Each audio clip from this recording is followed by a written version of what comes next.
Nithyananda. Holocaust. Just the sound of the word immediately brings images of absolute horror, death, torture, and violence.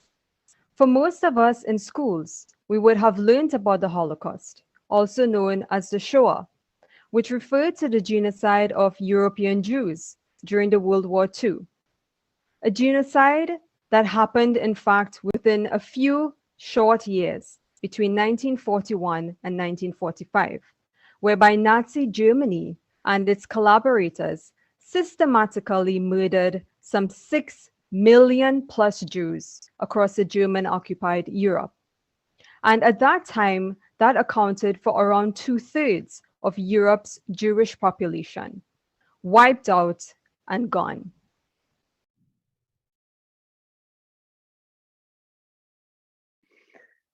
On January 27th each year, the United Nations and the world remembers the Holocaust that affected the many people of Jewish origin.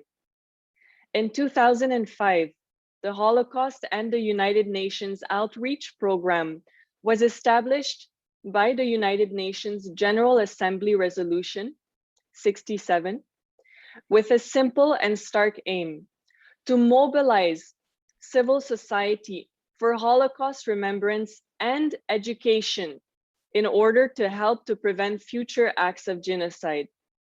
Over the years, the program established a global network of partners and developed versatile initiatives, including educational resources, professional development programs, a film series, panel discussions, and exhibitions.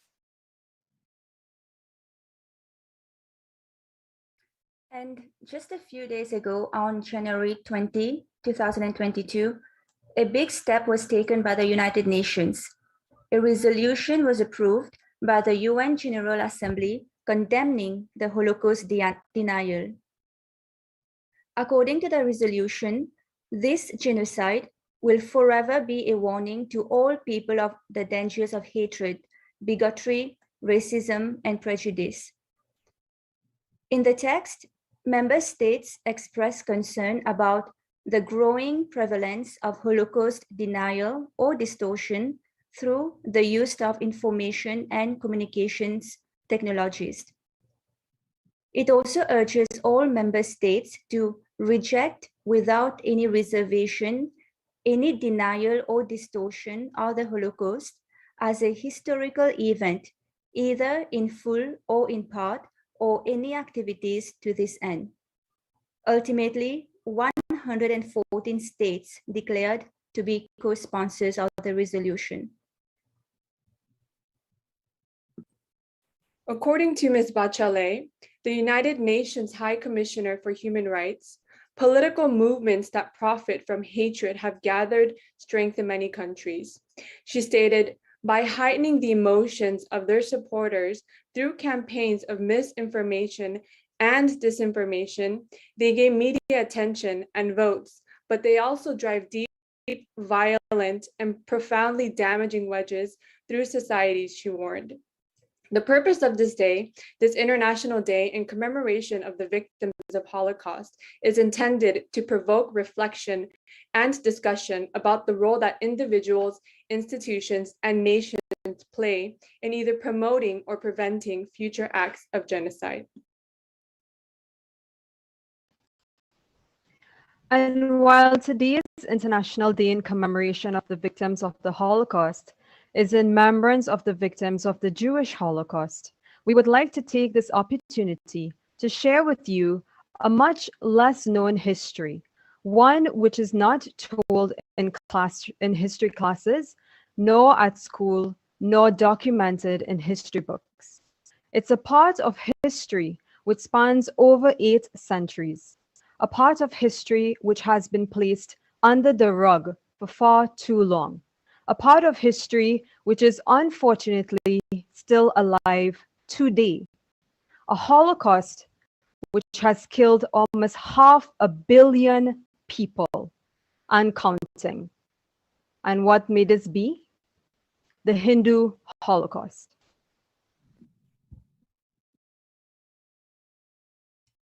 And today, with the blessings of the sovereign state of Kailasa, the Supreme Pontiff of Hinduism, Jagat Guru Mahasannidhanam, His Divine Holiness Bhagavan Nithyananda Paramashivam, we are pleased to have you join us as we commemorate this very significant day, the International Day of Commemoration of Victims of the Holocaust, January 27, as declared by the United Nations, to bring awareness of the Hindu Holocaust.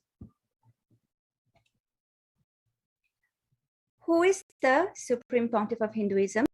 Let us watch a short video to introduce the Supreme Pontiff of Hinduism.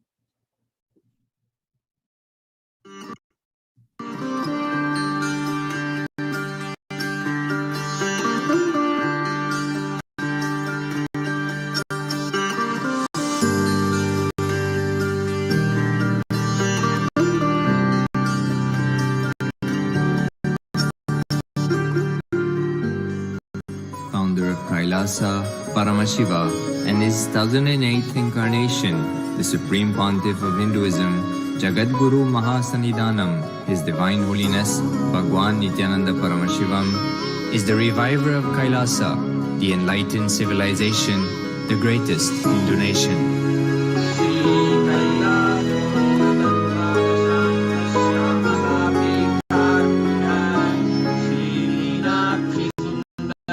His Divine Holiness was birthed by his predecessors of enlightened masters, great rishis, munis, siddhas, who predicted and recognized His Divine Holiness, Bhagwan Nithyananda Paramashivam, as an incarnation of Paramashiva, as per the science of incarnation described in Hinduism. From his first Chaturmasya at the age of 3 in the year 1980 until the age of 16 in the year 1994, the Supreme Pontiff was trained for the revival of Kailasa. He began reviving Kailasa from the age of 16 after the coronation on the 25th May 1994.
Kailasa that we see today is 26 years of sincere hard work of the reviver and Hindu diaspora all over the world.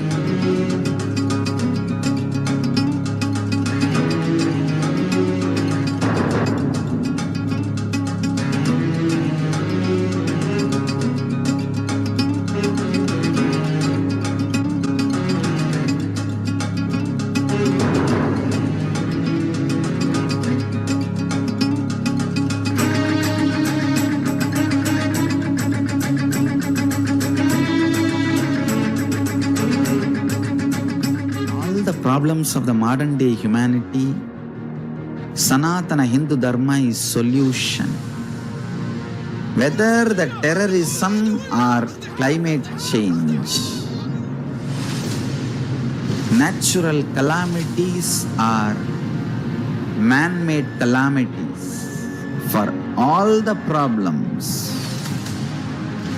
humanity is facing, the only solution is science of living enlightenment, revealed by Paramashiva from the Vedagamas in the modern day through this body. I am a Hindu revivalist, not by any revolution, but by evolution and setting model communities. Understand? Kailasa is reviving the ancient Hindu enlightened civilization. Paramashiva manifested this Kailasa Mandala, the enlightenment ecosystem and the lifestyle. I am going to revive this whole enlightenment ecosystem, Kailasa, by creating a model Kailasas all over the world. I will work sincerely and revive this spiritual science. Building a nation is not a project accomplished overnight or by virtue of hope. Kailasa is the manifestation of 26 years of sincere hard work, sacrifices, integrity of the Supreme Pontiff of Hinduism, Jagadguru Mahasannidhanam, His Divine Holiness Bhagwan Nithyananda Paramashivam, and the Hindu diaspora worldwide for the past 26 years for the enlightenment of humanity.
Today's program, with the blessings of the Supreme Pontiff of Hinduism, is brought to you by Kailasa UN Mission.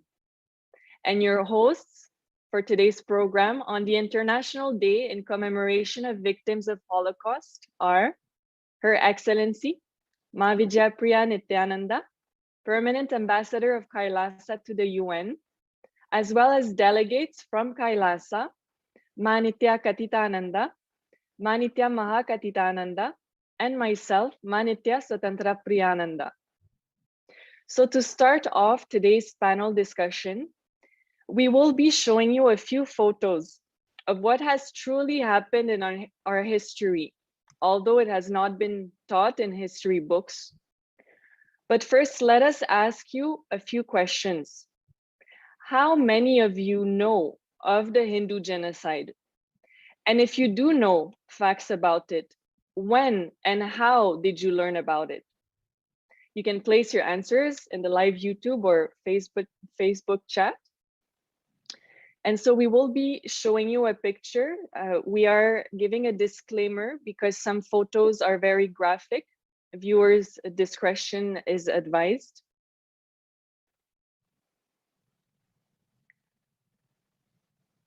So here we see 600,000 murders in 7 days. Where did this massacre take place? When? And who were the victims?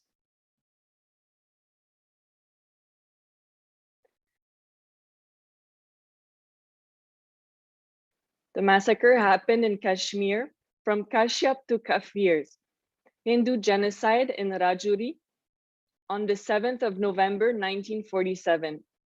Terrorists from Pakistan and deserters from the western districts of the state captured Rajouri. The town was surrounded by non-Hindu mobs who carried out extensive killings, loot, and rapes of Hindu residents. In just one day, it was estimated that 30,000 were killed, and it didn't stop there. Again, for our next photo, viewer discretion is advised. In 1971, about 4 decades ago, does anyone even know what happened?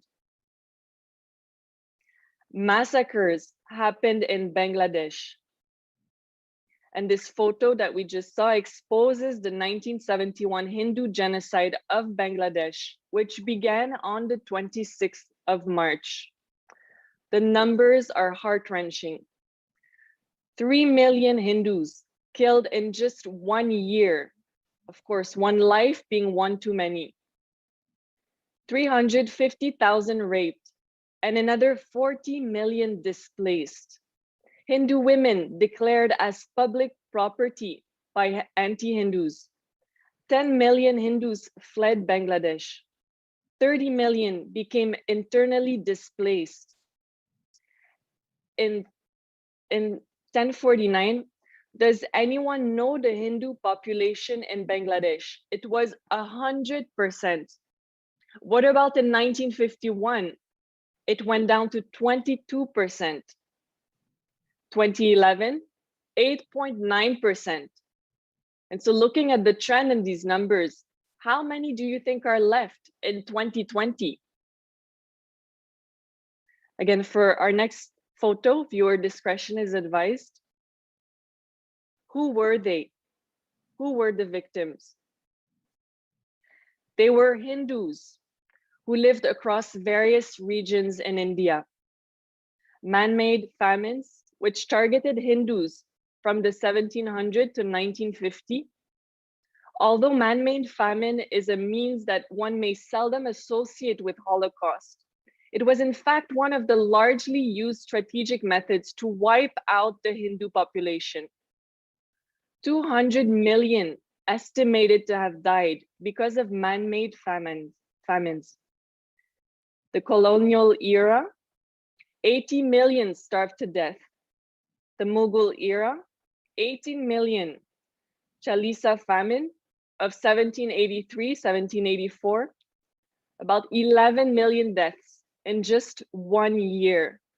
The Bengal famine, the Rajputana famine, the Orissa famine, the Deccan famine, and the list goes on and on, as you can see.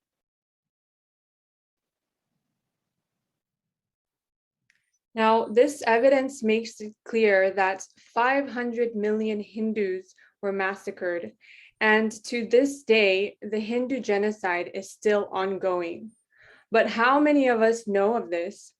It is evident that this issue is not only the genocide, but genocide denial, and it is of great concern, especially when it comes to the Hindu genocide, the Hindu Holocaust, because the Holocaust isn't just one event. It's a combination of hundreds of events that happened over 8 centuries. And denying the largest Holocaust on earth, which has been shockingly going on since 8 centuries of modern history, will continue unless it is first cognized and then corrected. Genocide of any group of people is an act of violence. It is a crime against humanity.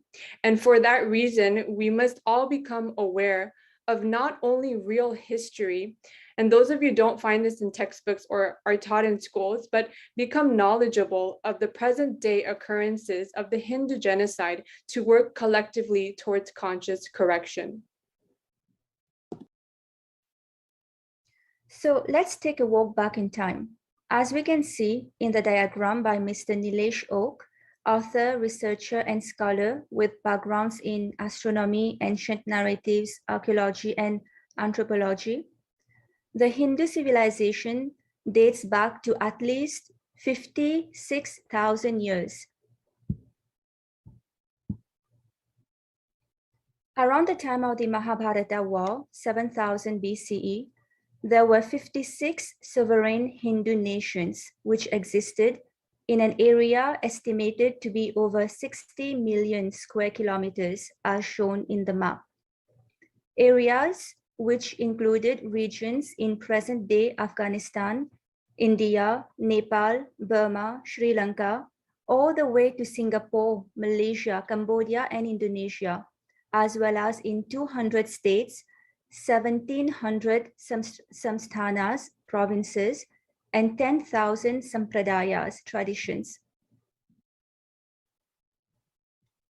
But over several centuries, the combined forces of foreign invasion, political upheaval, colonialism, and religious persecution systematically ended millennia of Hindu Swaraj, or self-rule.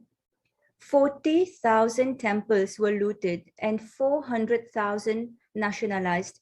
Today, Hindu temples remain in certain countries, but the Hindus who worshipped in them have been ethnically cleansed.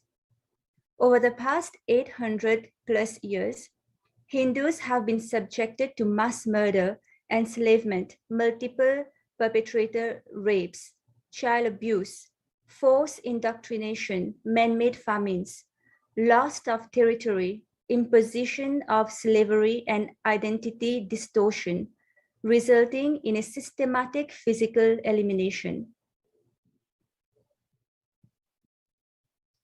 Another fact we know today is that to ensure complete cultural elimination, invaders have attacked the institutions such as Hindu universities and libraries, which not only preserved the Hindu knowledge, they were centers of spiritual education and enlightenment, burned to the ground, destroyed. One such university was the Nalanda University. It was so vast, it was reported to have housed 9 million manuscripts. When it was set on fire, the Nalanda University burned continuously for over 9 months.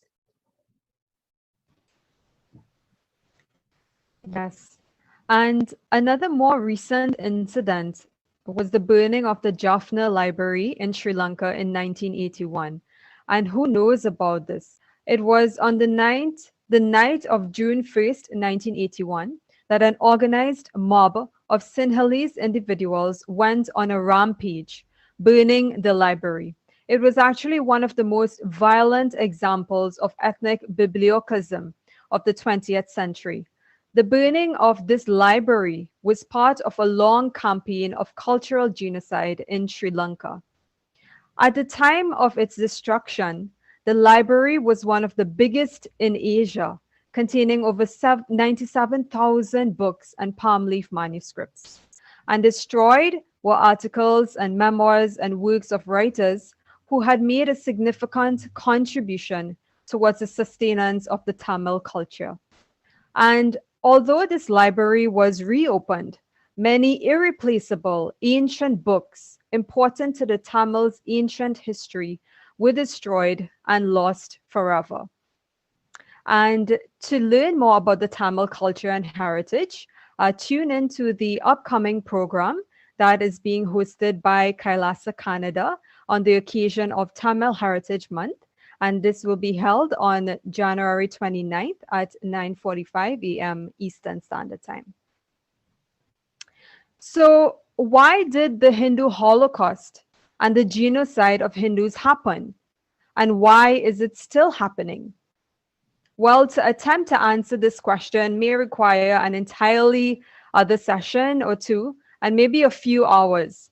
But one thing can be said for sure is that genocide has been and is being done systematically and in an organized way based on decisions and choices made by certain individuals, decision makers, and groups that hold dearly either or a deadly combination of extremist religious ideologies and extremely exploitative, oppressive political ideologies carried out by absolute, oppressive, sadist, autocratic, power-hungry political decision makers. It's a perverted means of promoting control and violent behavior in all forms by eradicating those whom they see as different or non-useful in the promotion of their agenda. And to expand on what Ma Katitananda just shared, we must first understand that genocide never just happens. There are stages of genocide, and there's always a set of circumstances which occur and which are created to build the climate in which genocide can take place. So let's look into the 10 stages of genocide. According to Dr. Gregory H. Stanton, who is the founding president and chairman of Genocide Watch and former research professor in genocide studies and prevention at the George Mason University in Virginia, there are 10 stages of genocide. And this process is not linear. It can occur simultaneously.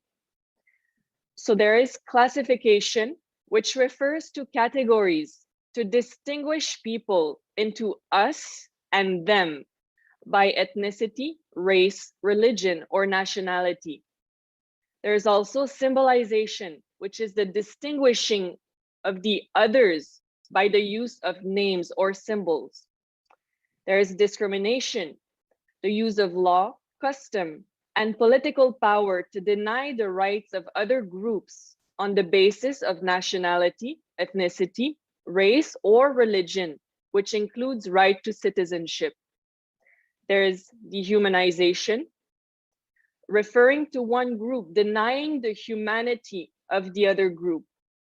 Members of the group are equated to animals, vermin, insects, or diseases. Organization. Genocide is always organized, usually by the state, often using militias to provide deniability of state responsibility. There is polarization. Hate groups and extremists broadcast polarizing propaganda to drive the groups apart. The dominant group passes emergency laws or decrees that grant them total power over the targeted group. The laws erode fundamental civil rights and liberties. Preparation. National or perpetrator group leaders plan the final solution. They often use euphemisms to cloak their intentions. They indoctrinate the populace with fear of the victim group, disguising genocide as self-defense. Persecution. The victim or group's most basic human rights are systematically violated through extrajudicial killings, torture, and forced displacement. Extermination. Extermination begins and quickly becomes the mass killing, which includes mass rapes.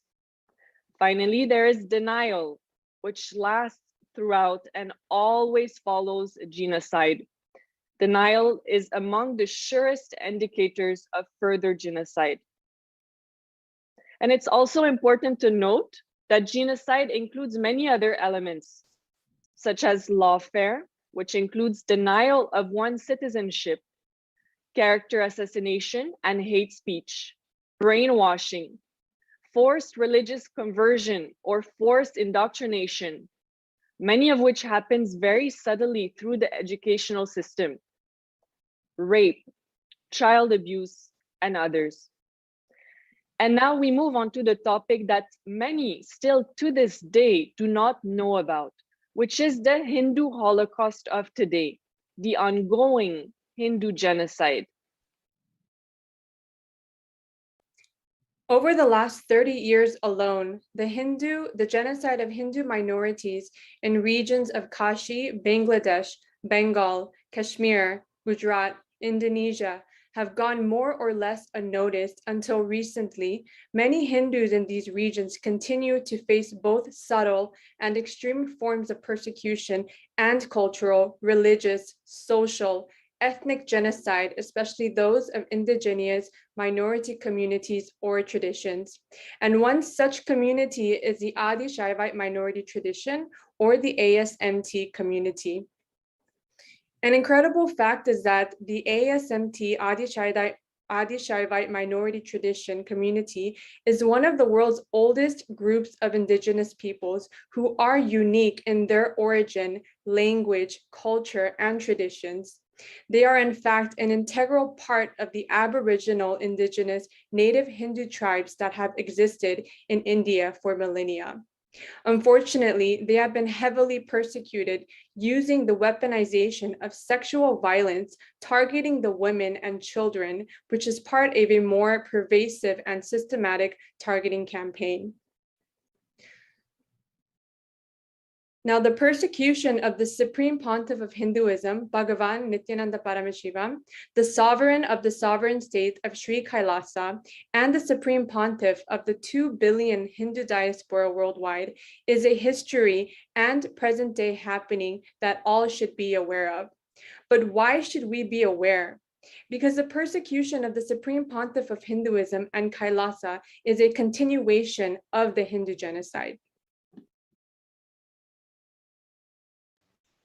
So, why was the Supreme Pontiff of Hinduism targeted? Well, there are several reasons. It was done in an effort to silence a leader, a spiritual master of millions, and those of his community, because he is reviving the ancient enlightened Hindu civilizational nation, one which represents the revival of 10,000 ancient traditions or sampradayas of Hinduism, all rooted in ahimsa or non-violence, traditions that in fact empower individuals and societies. Because he's reviving the principles of Hinduism and the 4 pillars of Hinduism, one of which is the Varnashrama Dharma, which is the best model for a stable society where power is equally distributed. Also, because the Supreme Pontiff of Hinduism had a progressive stance for equality of all genders. Because of his progressive stance for equality of everyone, irrespective of caste, because he actively promoted female empowerment and the empowerment of female priests. He promoted gender equality in religion, supporting women as priests and monks, and built a woman-only religious university. Why was he persecuted? Because of his call for the protection of indigenous minority groups, because he dared to speak out against the crimes against Hindus and Hindu minority groups. So let's take a look into the persecution of the Supreme Pontiff of Hinduism and Kailasa, a persecution which has now been recognized by the United Nations. Because the Hindu diaspora worldwide and the Supreme Pontiff are successful in spreading their spiritual Hindu message of openness and inclusiveness against the forces of hatred and exclusivity, they have become the victims of relentless attacks by multi-armed apparatus of state power, anti-Hindu forces, extremist caste, supremacist militant organization want a one ideology, Hinduism, under their exclusive domain.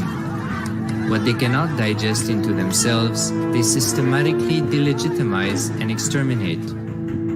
Lawfare, assassination attempts, character assassination of the Supreme Pontiff of Hinduism, Jagadguru Mahasannidhanam, His Divine Holiness, Bhagwan Nithyananda Paramashivam.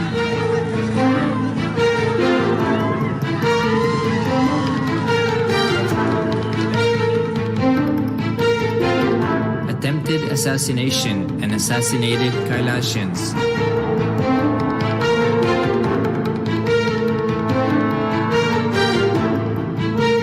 Sexual assaults and rape of female monks of Kailasa. Objectification. Character assassination.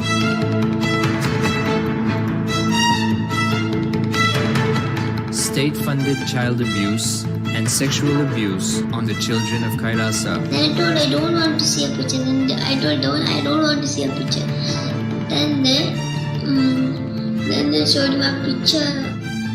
State-operated embezzlement of funds, properties and assets donated by the Hindu diaspora worldwide for the purpose of the revival of Kailasa.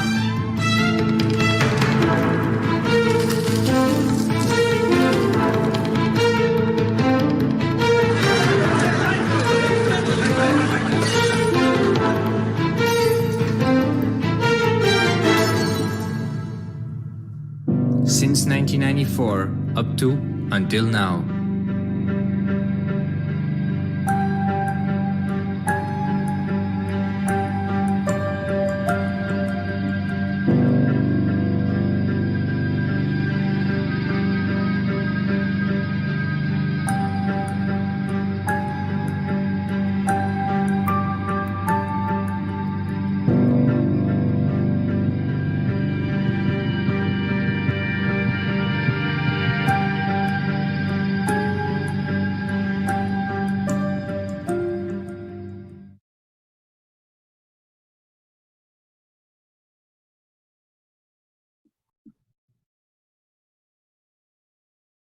The known facts of the persecution of the Supreme Pontiff of Hinduism and Kailasa.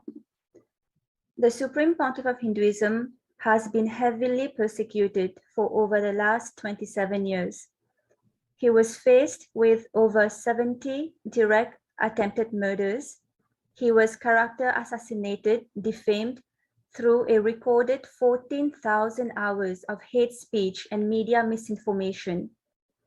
There have been over 40 attacks on community members, destruction of monasteries and temples. Over 60 incidents of attacks, molestation, and rape of women and women monks. The Supreme Pontiff of Hinduism underwent intense lawfare via over 100 forced legal cases.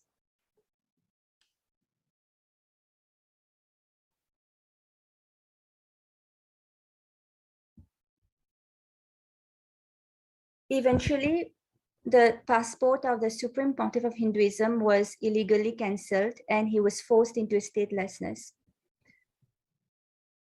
And some of the violation of human rights and the religious freedom that the Supreme Pontiff of Hinduism went through, he was tortured for over 50 days in prison with no registered crime or victim on file. He was interrogated without a lawyer present, and the interrogation was even leaked by the police to the media, and that was in 2010. He was denied religious rights in prison. He was forced gender determination test, and that was a government-sponsored torture in 2014. The freedom of speech and religion curtailed by courts, even in private spaces. The police repeatedly refused to file the FRIs of attacks on his community, and there was miscarriage of justice where suppressed evidence that exonerates SPH, the Supreme Pontiff of Hinduism, and because of that, it took over 8 years to bring charges to court. The police also interrogated minor students from the religious school without parents present in 2019. They showed a pornographic material to the minor students, and they undergone various forms of harassment. For example, they were forced, tortured for wearing the traditional Hindu agamic clothes. And continuing along, in 2010, a globally coordinated attack was launched by the neo-Hindutva groups against the Supreme Pontiff of Hinduism. This started by sensationalizing a deep fake video of a popular movie actress from the Adi Shaivite minority tradition community and the Supreme Pontiff of Hinduism on March 2nd, 2010. Immediately on the same day, violent mobs with improvised explosives were gathered and destroyed 50 of his temples and ashrams across India. Taking advantage of the engineered violence and confusion, assassination attempts were made on the Supreme Pontiff of Hinduism.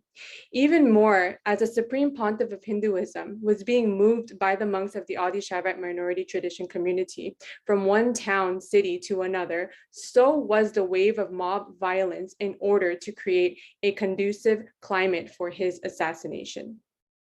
And thankfully, the Supreme Pontiff of Hinduism today is alive despite the persecution and continues to, with unwavering focus, the work of reviving the ancient enlightened Hindu civilizational nation to bring enlightenment to humanity, to foster a peaceful, blissful, united, just, and sustainable world. And there is good news. It's not all doom and gloom. For the first time, the voices of the persecuted Hindus were heard at the United Nations. Today, we are very fortunate to not only have a voice for Hindus in international forums, but also a nation for Hindus.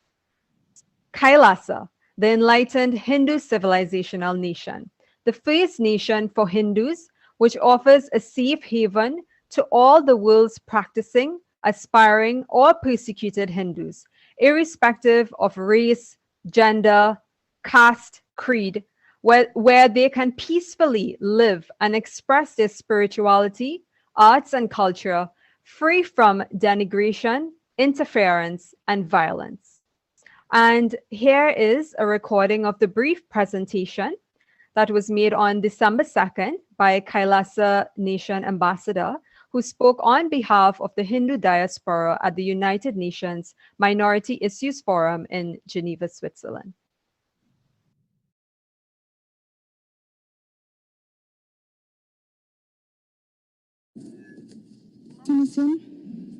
En persona. Madam Chairperson, esteemed delegates and colleagues, I represent Kailasa Nation led by Supreme Pontiff of Hinduism, Sri Nithyananda Paramashivam, which speaks on behalf of 2 billion Hindus around the world who do not have a voice representing them in these international forums. I want to specifically bring to light the attack on minority Hindu traditions. Hinduism, as people know, is not a single monolithic religion, but it's made up of thousands of unique enlightenment ecosystems, which are called sampradayas.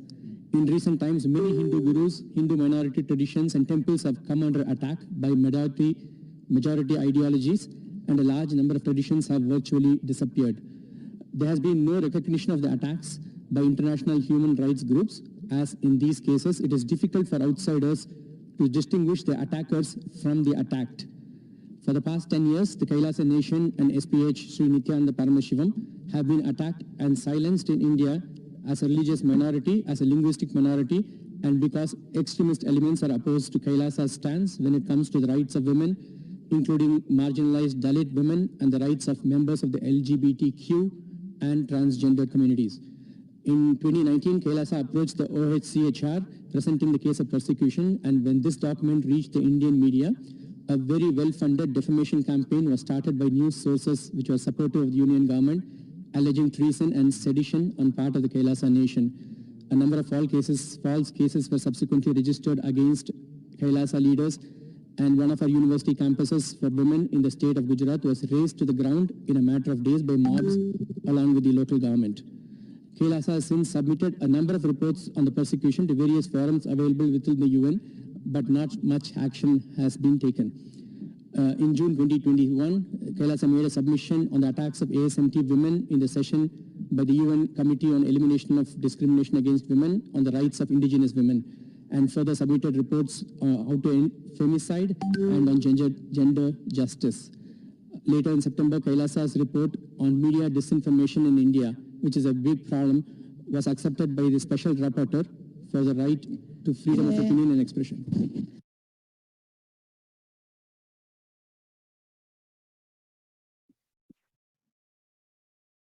The sovereign state of Sri Kailasa. The sovereign state of Sri Kailasa is the ancient, enlightened Hindu civilization. Kailasa is not a competition for India, for Nepal, Bali, Cambodia, or any country. Kailasa is only complementing. It is a seed bank for Hinduism. The vision of Kailasa is living enlightenment for all humanity. Kailasa's mission is to revive and share with today's world the practical applications of the greater sciences of authentic Hinduism, including Hindu cosmic physics, Hindu alchemy, Hindu cosmology, Hindu biology, Hindu mathematics, power manifestation, and other sciences as revived by the Supreme Pontiff of Hinduism, Bhagavan Nithyananda Paramashivam. These sciences were once practiced freely in over 56 nations across the continent, but are now facing extinction due to the persecution over a millennium. Kailasa has created thousands of enlightenment ecosystems around the world. 30 million global adherents of Kailasa are today living in over 100 countries, supporting 2 billion Hindus worldwide.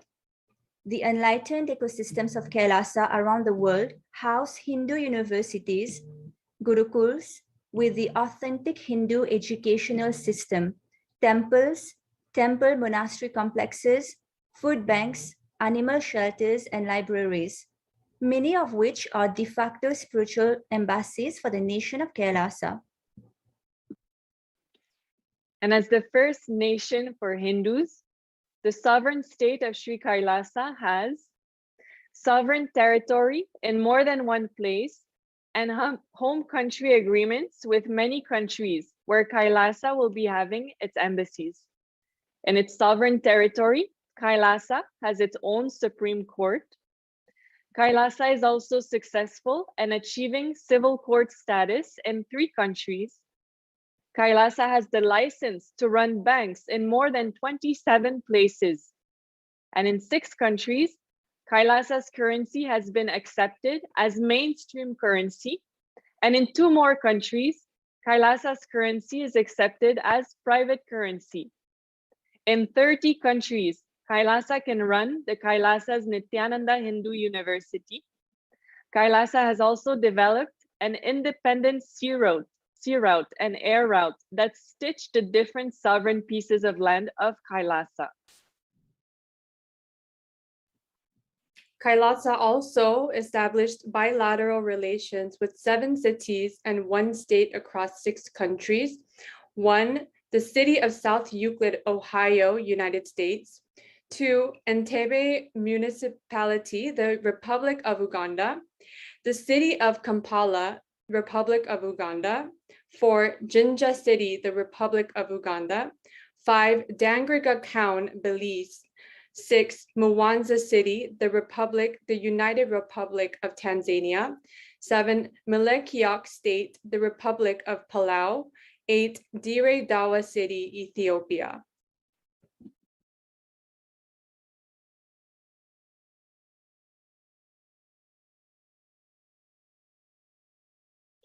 Furthermore, this year alone, there were 36 cities celebrating Kailasa's HDH Nithyananda Day, which was on January 3rd, 2022.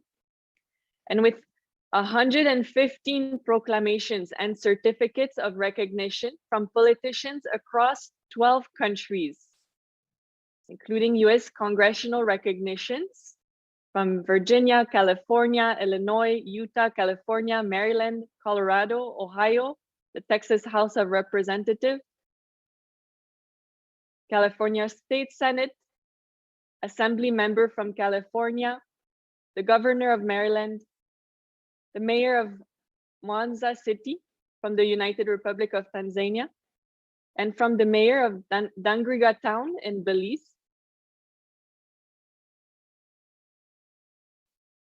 And this is all being made possible by someone who himself has faced the double-edged sword, literally and figuratively, of both genocide and genocide denial, a being who has not only placed his life at risk, but sacrificed his good name for the protection of Hindus. The 1008th living incarnation of Paramashiva, a leader, a peace builder, and religious freedom defender, who is the president and the sovereign of the sovereign state of Sri Kailasa, the supreme pontiff of Hinduism, Bhagavan Jagadguru Mahasannidhanam, His Divine Holiness, Bhagavan Nithyananda Paramashivam. And there's a beautiful scripture reference from the Bhagavad Gita, chapter 4, verse 7 and 8. And it says, Yada yada hi dharmasya glani bhavati bharata abhyutama dharmasya tadatmanam shujamyaham paritra naya sadhunang vinashe cha dhuskritam dharma sangsta pamanate sambhavami yuge yuge. And it translates as, whenever there is a decay of righteousness, O Bharata, and there is exaltation of unrighteousness, then I myself come forth for the protection of the good, for the destruction of evil doers.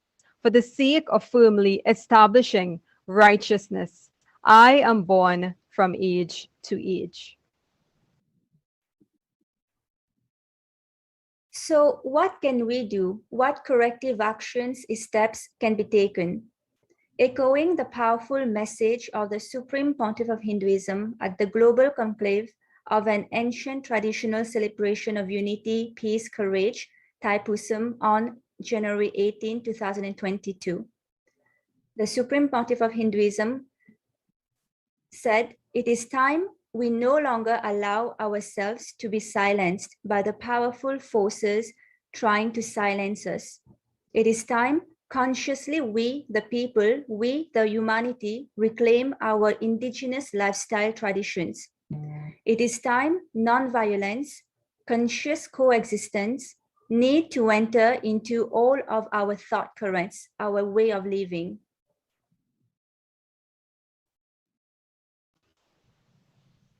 So it's time we, as a humanity, collectively take action to ensure genocide never again, Holocaust never again.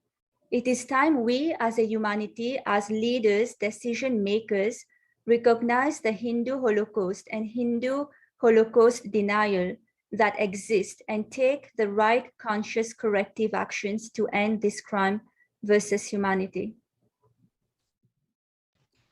And to close today's presentation, we have two beautiful and powerful messages from the Supreme Pontiff of Hinduism, Bhagwan Nithyananda Paramashivam, from two occasions just recently, where Bhagwan says that non-violence is the foundation of Hinduism and the foundation of Kailasa's constitution.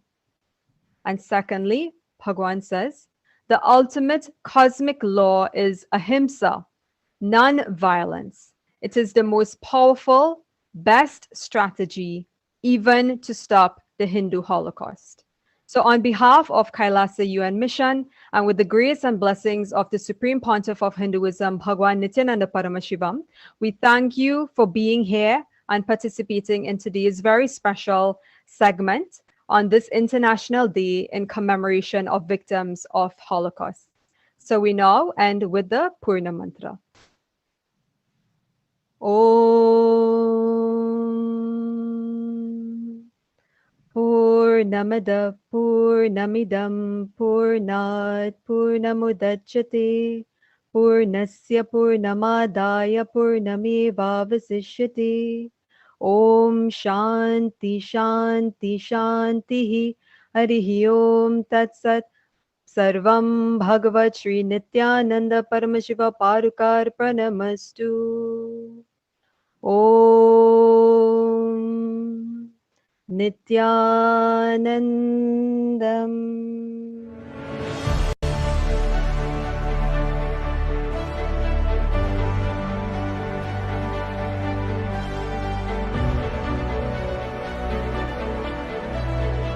I am your Guru. I will make you enlightened. It's my commitment.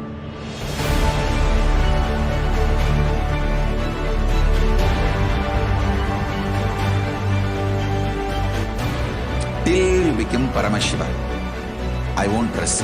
Don't worry at all.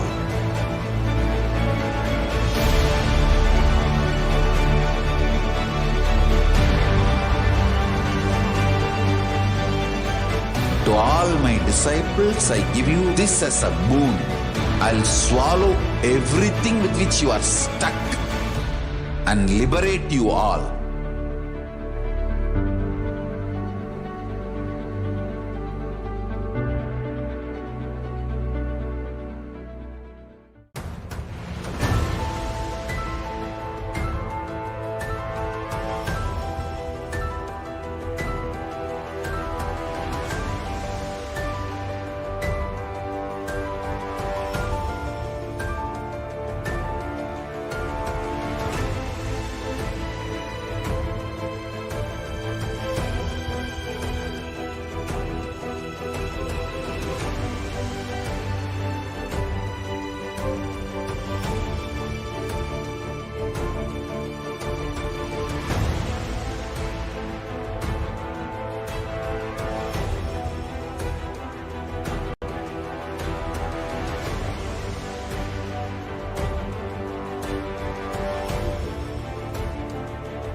Greater signs of life can be realized with a greater ability to visualize.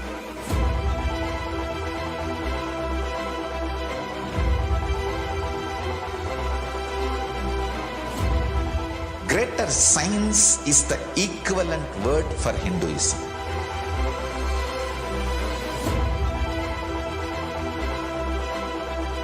When you understand the greater science of life, greater courage, more possibility, more fearlessness, more joy, more bliss.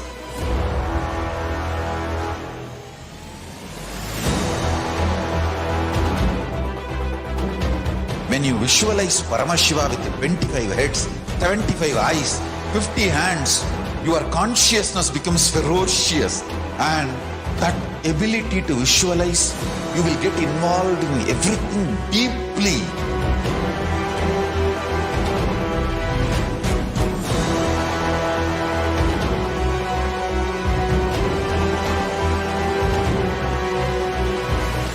Involved people are the most delicious, most sweet, most beautiful, most juiciest beings of planet Earth.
The moment you decide, your consciousness is the supreme identity you have. You will not empower your depression, your frustration,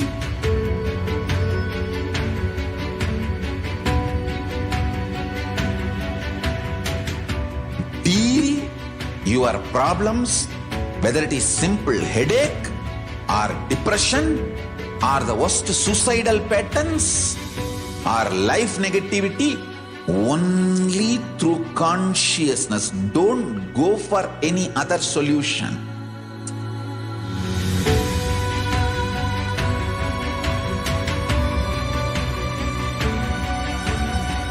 Don't keep stupid, toxic, life negative struggles inside.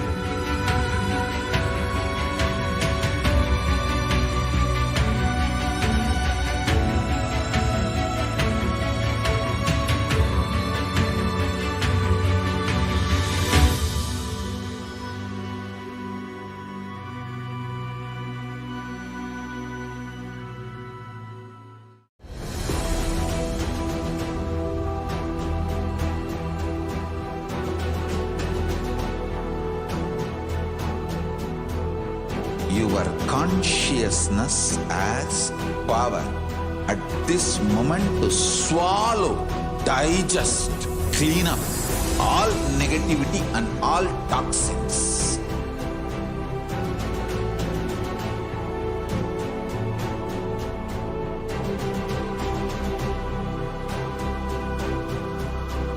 Develop a powerful will persistence. That's the most important asset for life.